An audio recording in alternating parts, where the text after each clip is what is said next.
संक्षिप्त शिव पुराण वायु संहिता उत्तरखंड अध्याय 19 साधक संस्कार और मंत्र महात्मा का वर्णन। उपमन्यु कहते यदुनंदन, अब मैं साधक संस्कार और मंत्र महात्मा का वर्णन करूंगा। यह बात की सूचना मैं पहले दे चुका हूँ। पूर्वोत्तर मंडल में कलश पर स्थापित महादेव जी की पूजा करने के पश्चात हवन करें। फिर नंगे सिर शिष्य को उस मंडल पर पहले भूमि पर बैठाएं। पुण्याति होम पर्यंत सब कार्य पूर्वत करके मूल मंत्र से 100 आहुतियाँ दें। श्रेष्ठ गुरु कलशों से मूल मंत्र के उच्चारण पूर्वक तर्पण करके संदीपन कर्म करें। फिर कर्मशः पूर्वोक्त कर्मों का संपादन करके अभिषेक करें।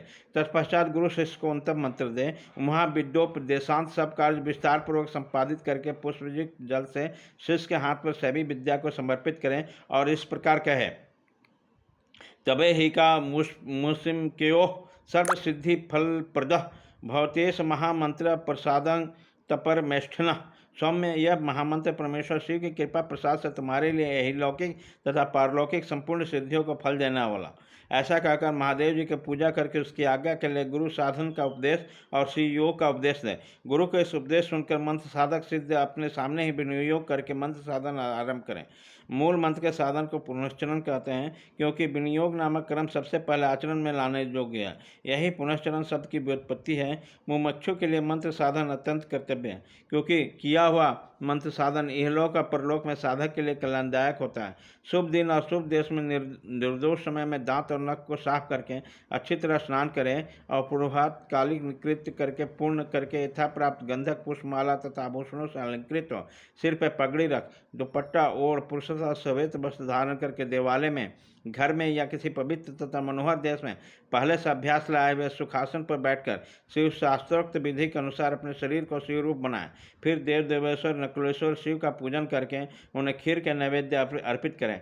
कर्मशः उनकी पूजा पूरी करके उन प्रभु को प्रणाम करें और उनके मुख से आज्ञा पाकर 1 करोड़, आधा करोड़ अथवा चौथाई करोड़ शिव मंत्र का जप करें अथवा 20 लाख या 10 लाख जप करें। उसके बाद सदा खीर एवं छार नमक रहित अन्य पदार्थों का दिन रात में केवल 1 बार भोजन करें।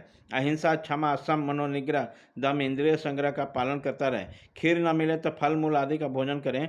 भगवान शिव ने निम्नलिखित भोजन पदार्थों का जो विधान किया है, जो तुरंत श्रेष्ठ है। पहले तो चरु भक्षण योग्य है। इसके बाद सत्तू के कण, जौ के आटे का हलवा, साग, दूध, दही, घी, फूल, मल और जल ये आहार के लिए भीत हैं। इन भक्ष्य भोज आदि पदार्थों के मूल मंत्र से अभिमंत्रित करके प्रतिदिन मौन भावना से भोजन करें। इस साधन में विशेष रूप से ऐसा करने का विधान किया गया। व्रती को चाहिए कि 108 मंत्रों से अभिमंत्रित किए हुए पवित्र जल से स्नान करें अथवा नदी नली के जल से यथाशक्ति मंत्र जप के द्वारा अभिमंत्रित करके अपने शरीर का पोषण करें। प्रतिदिन तर्पण करें और शिवाग्नि में आहुति दें। हवनीय पदार्थ 7, 5 या 3 द्रव्यों के मिश्रण से तैयार करें अथवा केवल घृत से आहुति दें।